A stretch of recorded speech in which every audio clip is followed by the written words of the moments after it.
Jack Mason looked out the window of his small apartment. The earth shone blue and green below the lunar colony where he lived. 6 months had passed since the aliens came. 6 months since humanity learned they were not alone. Jack turned away from the view and walked to his desk. The message from the Galactic Council played again on his computer screen. He had read it 20 times already. All human development of faster-than-light technology must cease immediately. The Council has determined that humanity is not ready for independent space travel. We will provide transport and trade ships as needed. Any humans found working on FTL systems will face severe penalties. Jack ran his hand through his short brown hair and sighed. 5 years of his life, gone just like that. His FTL drive design was different, better. He knew it would work, but now he would never get to finish it. The door chimed. Jack pressed the button to open it. His friend and coworker, Olivia Patel, walked in. Her face was tight with anger. "Did you see it?" she asked. "I saw it," Jack said. "They're shutting us down." Olivia sat on the edge of his desk. "It's not fair. The Zentari have barely been in space for 2,000 years, and they get to have FTL. The Mox only discovered electricity 500 years ago, and they have it too. But us? No, we're too dangerous." Jack nodded. "The Council said humans moved too fast, changed too quickly. They called humanity unpredictable. A risk. We know the real reason," Jack said. "We scare them. Our drive would be better than theirs, faster, cheaper to build. They don't want the competition." Olivia looked at the equations on Jack's tablet. "Your design would change everything." Jack's computer beeped. A new message appeared. His boss at the lab. All FTL research was canceled. Everyone had to turn in their work tomorrow. Council observers would check all labs to make sure humans followed the new law. "They're taking everything," Jack said. His hands formed fists.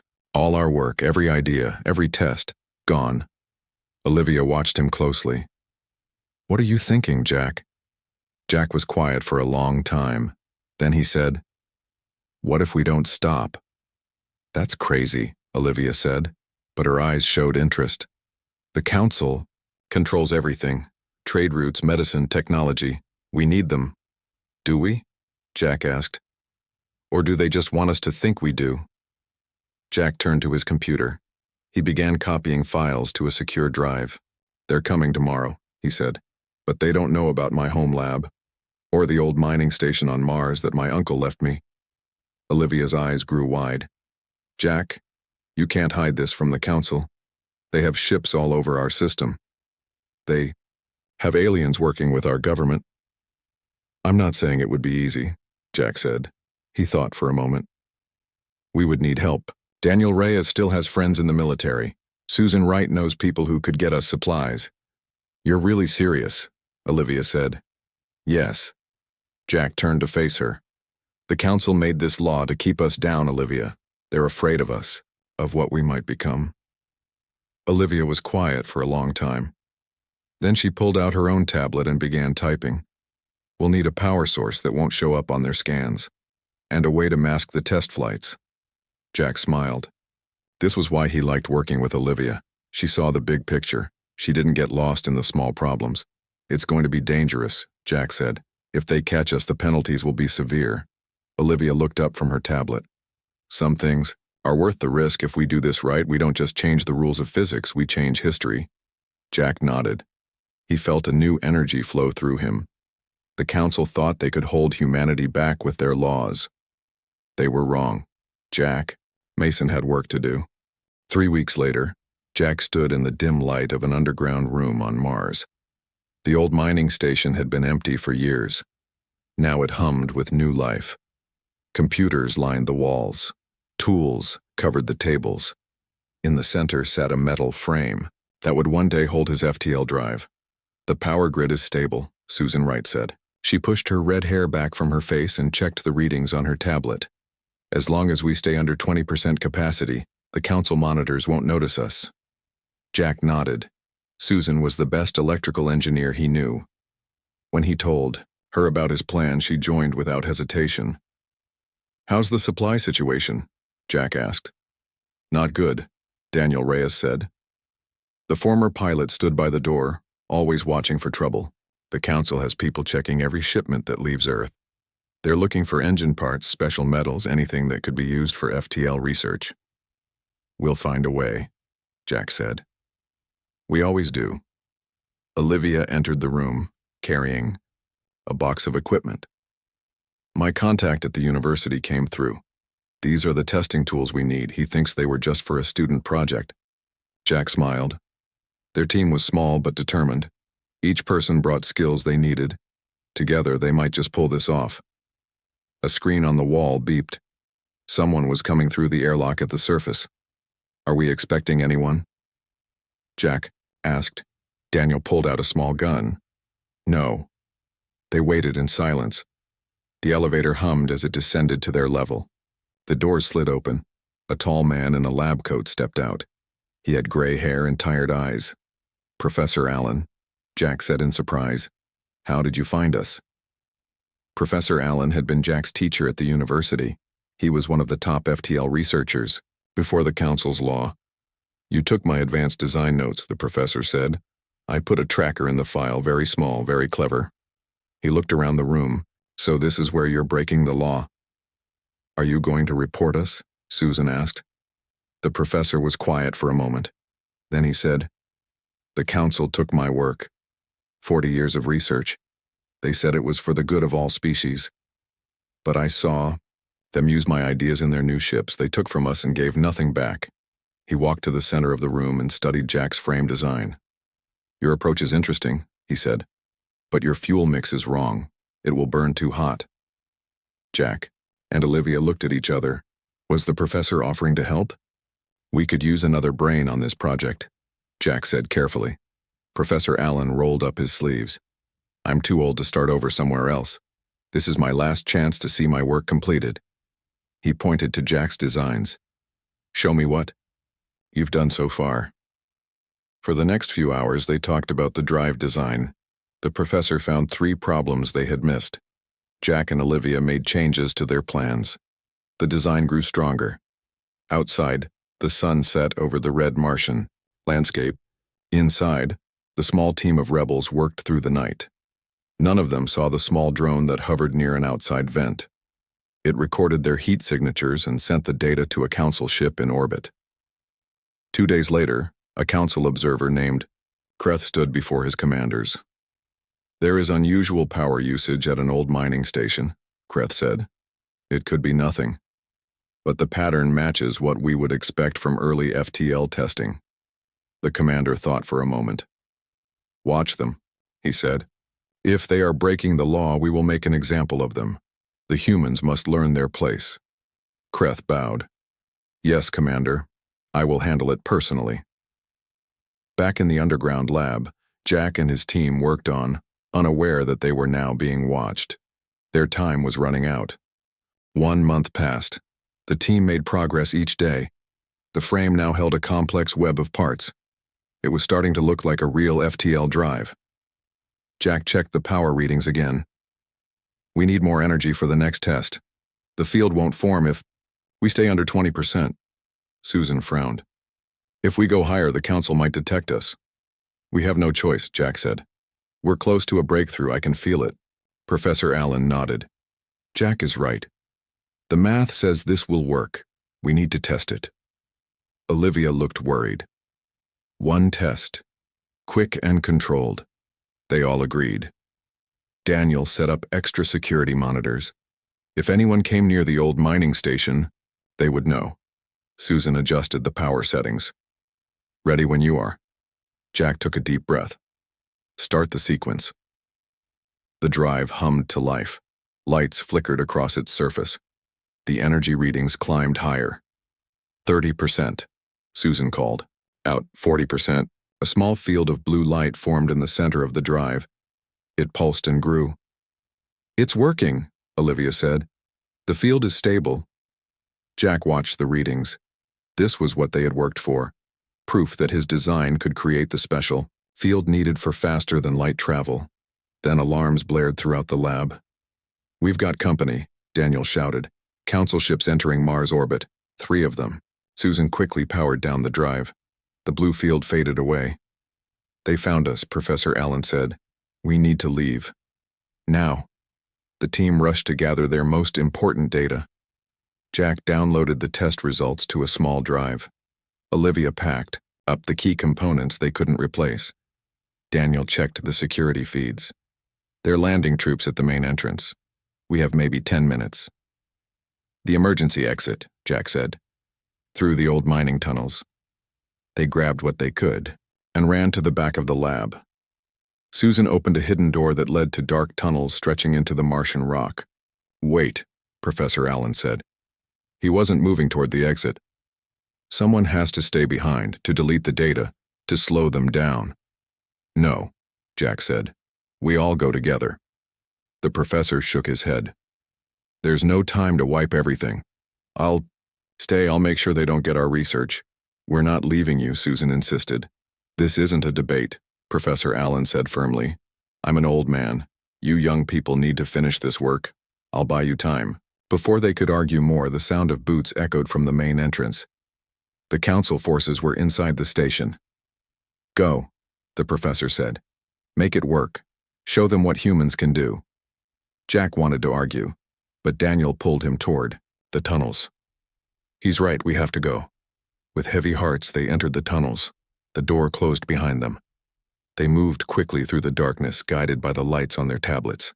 There's a small hangar 2 kilometers from here, Daniel said. I have a ship ready.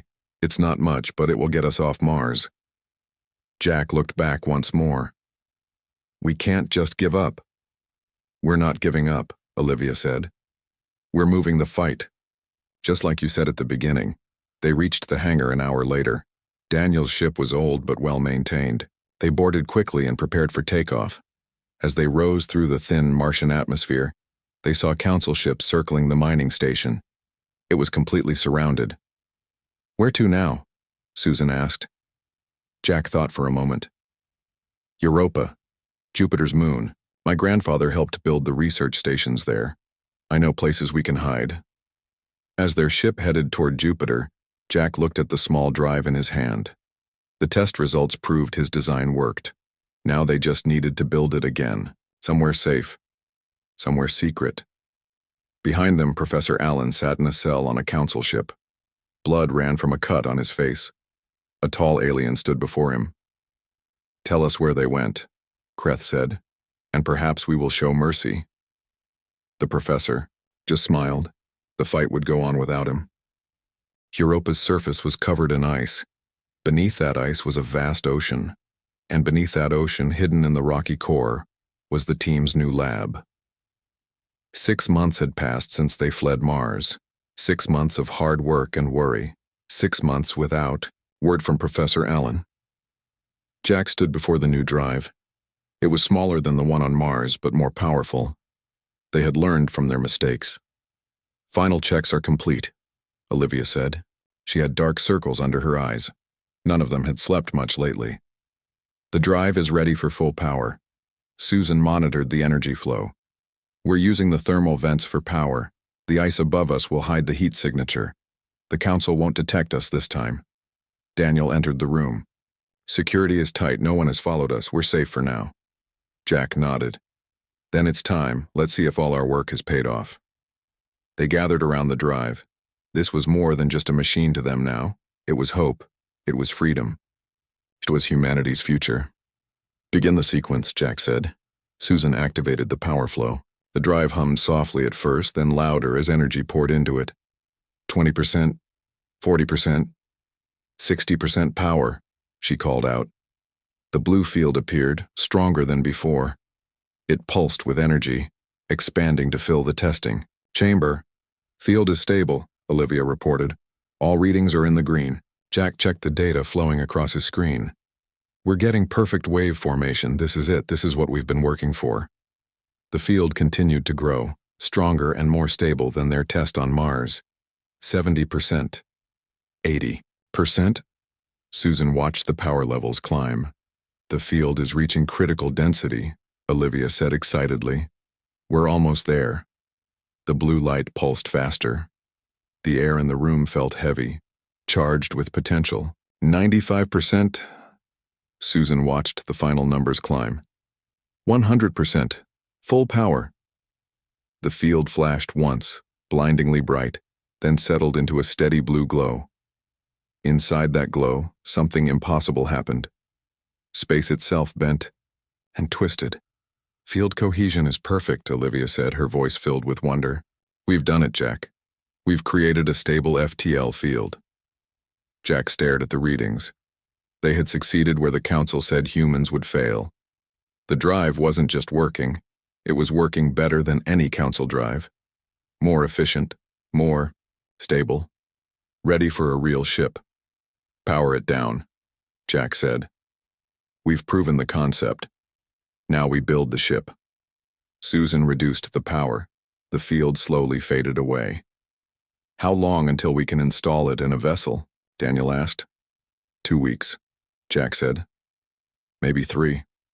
We salvaged most of the parts we need from that old survey ship."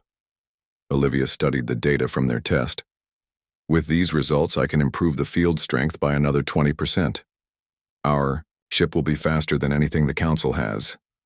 They allowed themselves a moment of celebration. Handshakes, hugs, tired smiles. They had overcome so much to reach this point. Later that night, as the others slept, Jack sat alone reviewing the test data. A small alert flashed on his tablet. A news broadcast from Earth. He opened it, curious about what was happening back home. The image showed Professor Allen standing before a council judge. His face was thin. His eyes were dull. He looked like he had aged years in just 6 months. "The human known as Professor Allen has been found guilty of violating council law," the announcer said. "He confessed to developing forbidden technology. His sentence is life imprisonment." Jack felt sick. The professor had sacrificed himself for them. The broadcast continued.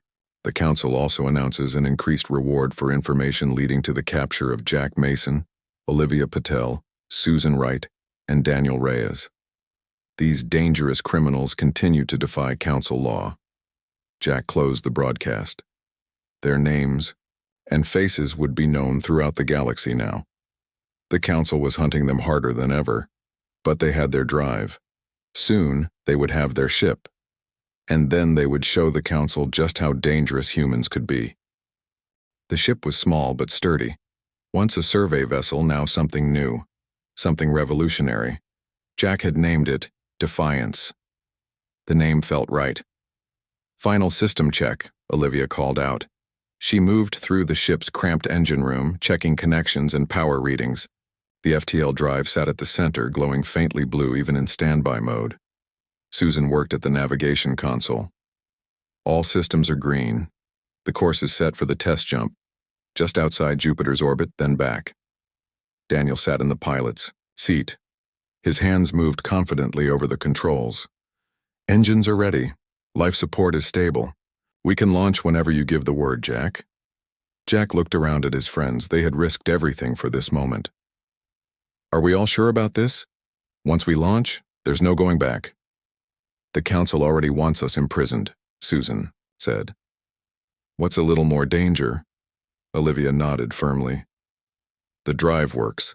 We've run every simulation. It's time to prove what humans can do." "I didn't come this far to back out now," Daniel added. "Let's fly this thing." Jack took his place at the engineering station. "Then let's make history. Start launch sequence." Daniel activated the main engines. The ship hummed to life around them. Slowly, it rose from the hidden hangar built into Europa's rocky core. "Approaching the ice layer," Daniel reported. "Activating heat shields."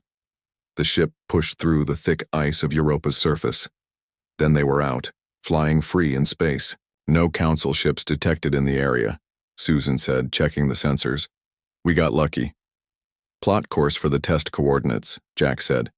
"Standard engines until we're clear of Jupiter's moons." The ship accelerated, moving smoothly through space. Jupiter loomed large beside them, its great storm swirling across its surface.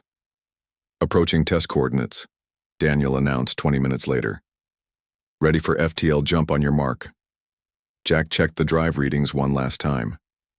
"Begin power-up sequence." Olivia activated the drive. The blue glow grew stronger, pulsing through the engine room. The ship vibrated slightly as energy built up. 20%, 40%, 60%. Olivia called out the familiar numbers. Field is forming, Jack reported. All parameters normal. The vibration increased. Blue light spilled. From every screen, every viewport. 80%, 90%. The ship was shaking now, but it held together. Field reaching critical density, Jack said. Prepare for jump. 100%, Olivia shouted. Drive is at full power. Jack took a deep breath. Engage FTL now. Daniel pressed the activation control. For one heartbeat, nothing happened. Then the universe outside the ship stretched and compressed. Stars became lines of light. The blue field enveloped the entire ship. There was a moment of pressure, like being deep underwater. Then a sudden release. We've done it, Susan cried out. We're traveling faster than light. The feeling was nothing like they had expected. Smoother, cleaner. There was none of the sickness that crew on council ships reported. Jack checked their position. We're moving at 4 times the speed of council ships. Their best drives can't match this. The jump lasted only seconds. Then they were back in normal space, far from where they started. Susan checked their position. We're exactly where we planned to be. The jump was perfect. They began to celebrate, but an alarm cut their joy short. Council ships, Daniel shouted. 3 cruisers just appeared on sensors. They're heading straight for us. Jack rushed to check the readings. How did they find us so quickly? Olivia's face paled. There must be a tracker on the ship, something we missed when we rebuilt it. They're charging weapons, Susan reported. They'll be in range in 2 minutes. Jack looked at his team. They had come too far to be captured now. Daniel, prepare for another jump. Where to? Daniel asked. We only planned for the test jump, Jack thought quickly. Set course for Proxima Centauri. It's the closest star to our sun. If we can make it there, we can prove our drive works for real travel. That's over 4 light years away, Olivia said. We haven't tested the drive for that distance. We have no choice, Jack said. Either we jump or we surrender. Daniel nodded and entered. The new coordinates. Course set. Power up the drive again, Jack ordered. Full power as fast as you can. As the council ships closed in, the Defiance prepared for its greatest test yet. The drive hummed back to life, building power even faster than before. Oh, first shots from the council ships flashed past them, missing by meters. Now, Daniel, Jack shouted. Jump now. The stars stretched again. The blue field flared, and the Defiance vanished into the depths of space, leaving the council ships behind. The Defiance emerged from FTL travel in an unknown star system. The jump had been rough. Warning lights flashed across every console. The ship groaned as it slowed to normal speed. Status report, Jack called out. He picked himself up from the floor where the violent exit from FTL had thrown him. Daniel checked the navigation systems. We're not at Proxima Centauri. The coordinates are all wrong. I don't know where we are. Olivia studied the drive readings. The power spike during the jump must have changed our course. We went much farther than planned. How much farther? Jack asked. Susan looked at the star maps with wide eyes. According to these readings, we're about 50 light years from Earth. We're beyond any known council territory. They all fell silent. No human had ever traveled this far before. No council ship had records of this region. The drive is damaged, Olivia reported after checking the engine room. The power conduits couldn't handle the extended jump. We can fix it, but it will take time. At least we lost the council ships, Daniel said. They'd never be able to follow us this far. Jack looked out the viewport at the unfamiliar stars. Set up a full sensor sweep. Let's see what's out here. Susan activated the long-range scanners. I'm detecting a planet about 3 hours away at standard speed. It's in the habitable zone of that yellow star. Any signs of life? Jack asked. Susan checked the readings. No radio signals, but there are some unusual energy patterns on the surface. Nothing like council technology. Jack made a decision. Set course for the planet. We need to land and make repairs anyway. Might as well do it somewhere we can breathe. Daniel guided the ship toward the distant planet. As they drew closer, they could see it was blue and green, like Earth, but with more oceans. Atmosphere is breathable, Susan confirmed. Temperature is similar to Earth. Gravity is slightly lower. We got lucky. Or someone else did, Daniel said, pointing to his screen. I'm picking up structures on the surface, big ones. They look like cities, but abandoned. Jack looked at the images. Enormous structures stretched across the landscape below. Towers that would dwarf the tallest buildings on Earth. Roads that connected cities spanning entire continents. But there were no lights, no movement, no signs of current inhabitants. Take us down, Jack ordered. Find a flat area near one of those structures. Daniel landed the ship in a wide plaza surrounded by towering buildings. The architecture was unlike anything they had seen before. Flowing lines, impossible angles, materials that sparkled even in the dim light of dusk. They suited up and stepped outside. The air was sweet and clean. The gravity made them feel light on their feet. This place has been empty for a long time, Olivia said, examining the dust that covered everything. Centuries, maybe longer. They approached the nearest building. Its entrance was a tall arch, big enough for giants to walk through. Inside, they found vast halls and strange machines covered in dust. What happened to everyone, Susan wondered. Why would they abandon all this? Jack ran his hand along a control panel. To his surprise, lights flickered beneath his touch. Some systems are still working after all this time. Olivia examined the technology. This is incredible. Their power systems, their materials, they're far beyond anything the Council has, far beyond anything humans have imagined. In a central chamber, they found a room filled with crystal columns. Each column contained swirling lights like stars caught in glass. These are data storage devices, Olivia realized after studying them. Massive ones. Jack touched one of the columns. The crystal lit up, projecting images into the air around them. Star maps, ship designs, mathematical formulas. This is a library, Jack said in wonder. A record of their civilization, their knowledge. As they explored further, they found more records, more technology, and something disturbing. Look at this, Susan called. She had found a historical record playing on a large screen. It showed ships very similar to Council vessels attacking planets, destroying cities. The same pattern, repeated, across dozens of worlds. Jack watched the recording with growing unease. It's the Council, or whoever came before them. They didn't just find those other civilizations. They conquered them, Daniel said grimly. They destroyed anyone who might compete with them. And they erased them from history, Olivia added. There's no record of this civilization in any Council database. Jack realized they had stumbled upon something more valuable than just an FTL drive. They had found the truth about the Galactic Council. We need to get this information back to Earth, he said. People need to know what the Council really is. The team began collecting data, downloading what they could from the ancient library. They had come looking for a place to hide. They had found a weapon more powerful than any drive or ship. The truth. 2 weeks passed on the abandoned planet. The team worked day and night repairing the Defiance and studying the ancient technology. Jack spent most of his time in the Crystal Library, learning all he could about the lost civilization. I think I understand what happened now, Jack told the others as they gathered in the ship's small dining area. This race called themselves the Volari. They were peaceful explorers who built an alliance of worlds.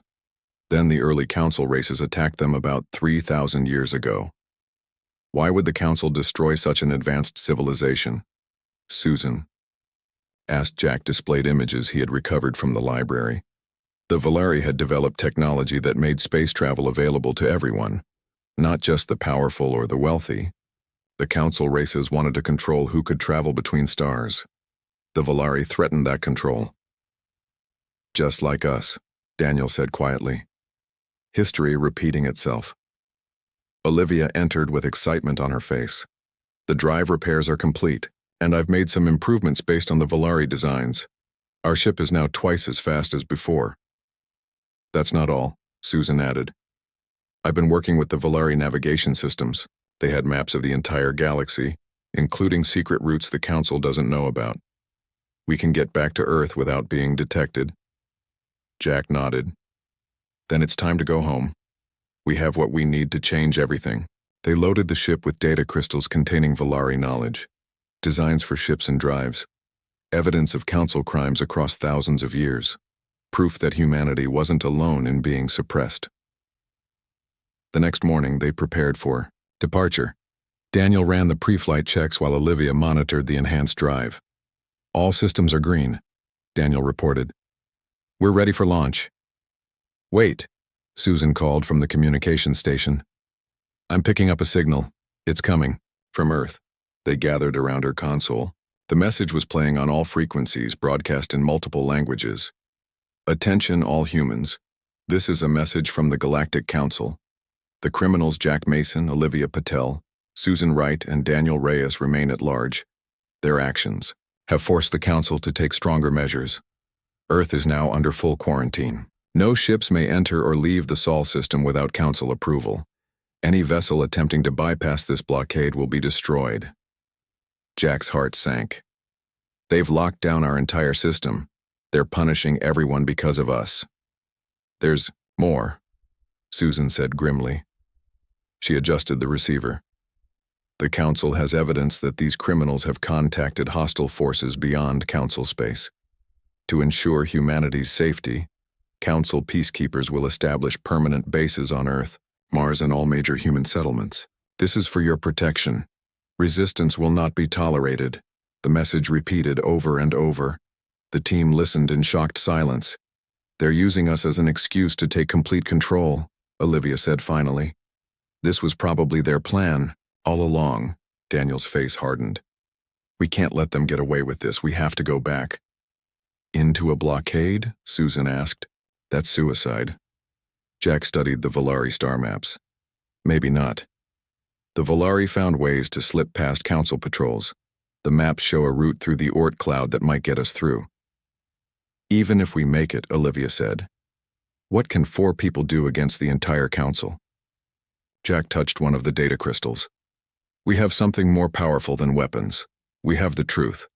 If we can broadcast the Council's history, show people what they've done to other races, it won't just be 4 of us anymore. They looked at each other, understanding the risk they were taking. But they had no choice. Earth needed them now more than ever. Set course for home, Jack ordered. Maximum speed. Daniel started the launch sequence. The ship rose smoothly from the ancient plaza, leaving the empty city behind. As they reached orbit, Olivia activated the enhanced drive. Blue light filled the ship as the field formed. Jump in 3, 2, 1. Olivia counted down.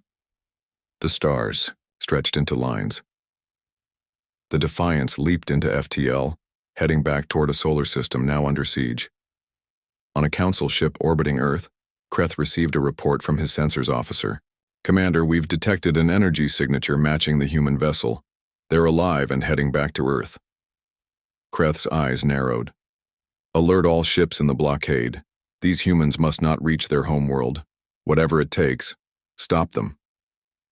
The race to save Earth had begun. The Defiance dropped out of FTL at the edge of the solar system. Earth was still hours away, even at their enhanced speed. And between them and home stood the Council blockade. I count 30 Council ships, Susan reported, looking at the sensor. Readings. They've formed a complete sphere around Earth's orbit. Can we slip through using the Volari route? Jack asked. Daniel studied the maps. It's possible. The path through the Oort cloud will mask our approach until we're close. But we'll still have to break through their inner line. We need a distraction, Olivia suggested. Something to draw their attention away from our entry point. Jack thought for a moment. The Volari data showed the Council ships have a weakness. Their long-range sensors can't distinguish between a real ship and a strong energy signature of the same type. We could create decoys, Susan realized. Use the spare drive parts to generate FTL signatures. Exactly, Jack said. We'll launch them on different vectors. Make the Council think we're attacking from multiple directions at once. They worked quickly, building 6 decoy devices. Each one would emit an energy pattern identical to their drive. Each one would look like a ship trying to break through. Ready, Olivia announced. The decoys will activate 2 minutes after launch, giving us time to position for our real approach. They loaded the decoys into launch tubes normally used for research probes. Daniel plotted their course through the thinnest part of the blockade. Everyone ready? Jack asked. His team nodded. Then launch the decoys. The small devices shot away from the Defiance, speeding toward different parts of the blockade. The ship itself turned toward the chosen entry point, running dark with minimal power. 2 minutes later, the decoys activated. On the Council ships, alarms blared as sensors detected multiple FTL signatures approaching from different directions. The dear humans have allies, Kreth said in disbelief as he watched the tactical display. Spread the fleet. Intercept all approaching vessels. The Council ships moved, breaking their tight formation to chase the phantom targets. A gap opened in their line. Now, Jack ordered. The Defiance surged forward, engines at maximum. They raced through the gap before the Council could realize their mistake. We're through the outer blockade, Daniel reported. Earth approach in 15 minutes. They've spotted us, Susan warned. 2 ships are breaking off to pursue. Can we outrun them? Jack asked. Olivia checked the drive readings.